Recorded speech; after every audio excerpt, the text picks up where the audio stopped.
Assalamu alaikum fam, hope you're doing well. We're continuing our reading of Sahih al Bukhari, the main man. Alright, we're in the book of wudu. Let's get into it. Bismillah ar-Rahman ar-Rahim. Narrated Humran. When Uthman performed the abolition, he said, I am going to tell you a hadith which I would not have told you except for had I not been compelled by a certain holy verse. I heard the Prophet, peace be upon him, saying, if a man performs ablution perfectly and then offers the compulsory congregational salah prayer, Allah will forgive his sins committed between that prayer and the next prayer till he offers it. The sub-narrator Urwa said, this verse is, verily, those who conceal the clear proofs and evidences and the guidance which we have sent down. V2 159. Chapter 25. The cleaning of the nose by putting water in it and then blowing it out during ablution. Narrated Abu Hurairah, may Allah be pleased with him, the Prophet, peace be upon him, said, whoever performs ablution should clean his nose with water by putting the water in it and then blowing it out. And whoever cleans his private parts with stones should do it with odd number of stones. So the nose, an odd number. Stones. Chapter 26. To clean the private parts with odd number of stones. Narrated Abu Hurairah, may Allah be pleased with him, Allah's Messenger, peace be upon him, said, if any one of you performs ablution, he should put water in his nose and then blow it out, and whoever cleans his private parts with stones should do so with odd numbers, and whoever wakes up from sleep should wash his hands before putting them in the water for ablution. So wash your hands when you wake up, and before put your hands in the vessel, because you don't know where your hands have been. They might have itched something, you don't know. Because nobody knows where his hands were during sleep. I remember that one. Alhamdulillah. Chapter 27. Washing both feet, and it is not sufficient to pass wet hands over the feet. Narrated Abdullah bin Amr, may Allah be pleased with him. The Prophet, peace be upon him, reigned behind us on a journey. He joined us while we were performing ablution for the Asr prayer, which was overdue, and we were just passing wet hands over our feet, not washing them thoroughly. So he, peace be upon him, addressed us in a loud voice, saying twice or thrice, save your heels from the fire.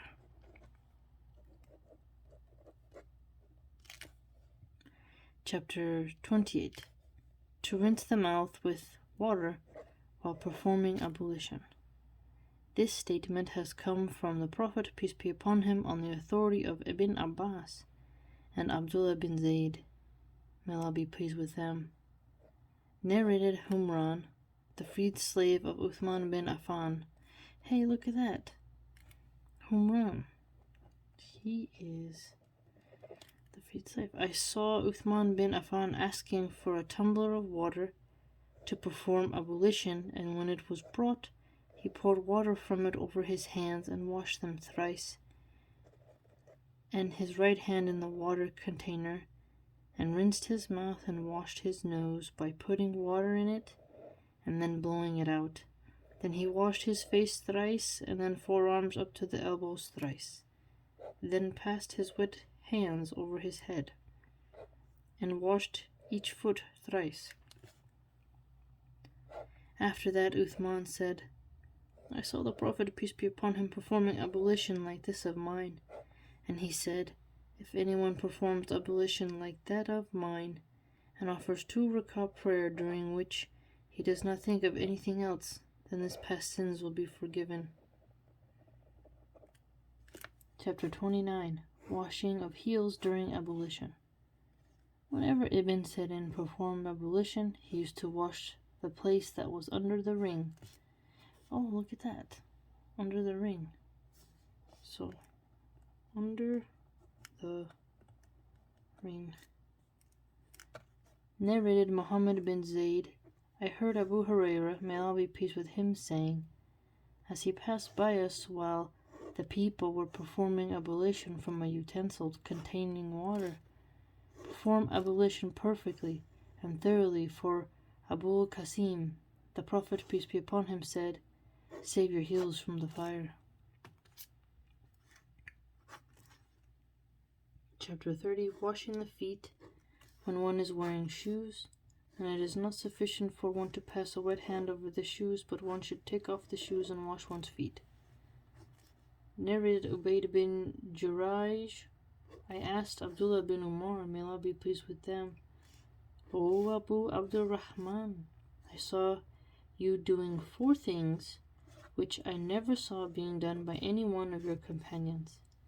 Abdullah bin Umar said, what are those, O Ibn Jurayj? I said, I never saw you touching any corner of the Kaaba except these 2 facing south, Yemen, and I saw you wearing shoes made of tanned leather and dyeing your hair with henna. Interesting, a kind of dye. I also noticed that whenever you were in Mecca, the people assume Ihlal on seeing the new moon crescent first of the Dhul Hijjah, while you did not assume that Ihlal Ihram is also called Ihlal, which means loud calling, because a Muhrim has to recite Talbiyah aloud when assuming the state of Ihram. We have Talbiyah. So the 8th of Dhul Hijjah, day of Tarwiyah. Abdullah replied, regarding the corners of Mecca, I never saw Allah's Messenger, peace be upon him, touching except those facing south, Yemen. And regarding the tanned leather shoes, no doubt I saw Allah's Messenger, peace be upon him, wearing non-hairy shoes, and he used to perform ablution wearing the shoes, i.e. wash his feet and then put on the shoes. So I love to wear similar shoes. And about the dyeing of hair with henna, no doubt I saw Allah's Messenger, peace be upon him, dyeing his hair with it, and that is why I like to dye my hair with it. Regarding Ihlal, I did not see Allah's Messenger, peace be upon him, assuming Ihlal till he set out for Hajj. Okay, so henna, dyeing the hair with henna. Chapter 31. While performing ablution or taking a bath, one should start from the right side of the body. Start from the right. Narrated Atiyah, may Allah be pleased with him. The Prophet, peace be upon him, at the time of washing his deceased daughter, had said to them, start from the right side, beginning with those parts which are washed in ablution. Narrated Aisha, may Allah be pleased with her. The Prophet, peace be upon him, used to like to start from the right side on wearing shoes, combing his hair, cleaning or washing himself and anything else. Chapter 32. To look for water for ablution when the time for the prayer is due. Aisha, may Allah be pleased with her, said, once the Fajr prayer was due, and water was searched for ablution, but it was not found. Thereupon the divine revelation of Tayammum was revealed.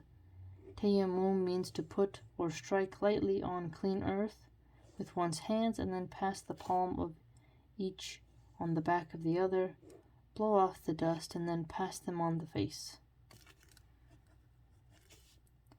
Narrated Anas bin Malik, I saw Allah's Messenger, peace be upon him, when the Asr prayer was due, and the people searched for water to perform ablution, but they could not find it.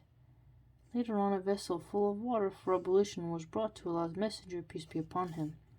He put his hand in that vessel and ordered the people to perform ablution from it. I saw the water springing out from underneath his fingers till all of them performed the ablution. It was one of the miracles of the Prophet. So the miracles in the water. Okay, mashallah. Look at that. So, the day of Tarwiyah, highly educational. Chapter 33, what is said regarding the water with which human hair has been washed. Atta saw no harm in making threads and ropes out of human hair. The utilization of the thing which is licked or eaten by a dog, and the passing of dogs through the mosque. Duri said, is it permissible for one to perform ablution with water which has been licked by a dog, provided that there is no water except that? See Hadith 172. Sufyan said, this is the true religious verdict. Allah As-Sawajal said, if you find no water, then perform tayammum with the dirt. Narrated Ibn Sirin, I said to Abida, I have some of the hair of the Prophet, peace be upon him, which I got from Anas or from his family. Abida replied, no doubt if I had a single hair of that, I would have been dearer to me than the whole world and whatever is in it. That one is a little bit tricky, because it sounds dearer, but I think it's a little bit weird. Shirk. I don't know if you're supposed to do something like that, because the Prophet was but a man. I mean, it's like, it's an honor. They're like, oh, I want to have his hair, but at the same time, it's like, I don't know if you're supposed to do something like that. Narrated, Anas, may Allah be pleased with him, when Allah's Messenger, peace be upon him, got his head shaved, Abu Talha was the first to take some of his hair. Yeah, so people taking his hair.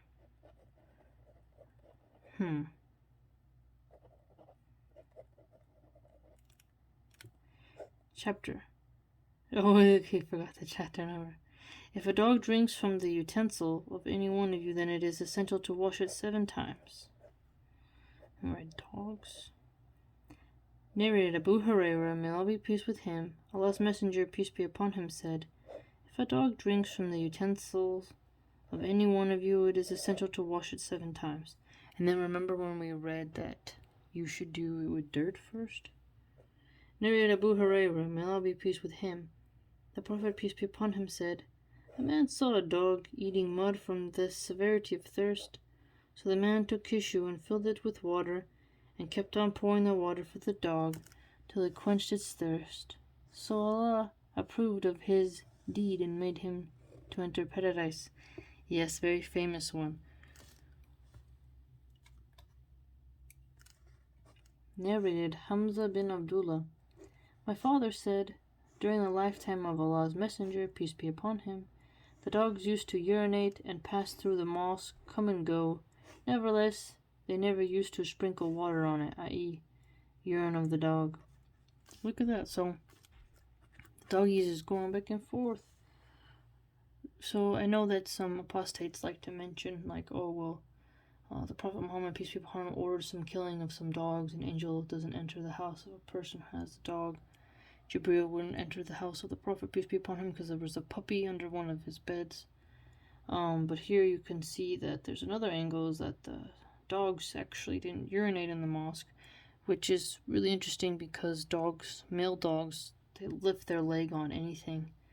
But here you can see an example of they didn't just grab every dog, but some dogs. And there's dogs here who are passing through, and people are fine with it.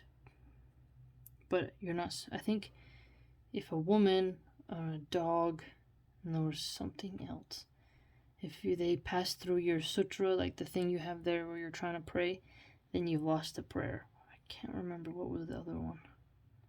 But the space between were like a sheep size of, was there a woman, a dog, and there was something else that if it passes through it, I don't think it was a donkey, but it was something else, can't remember.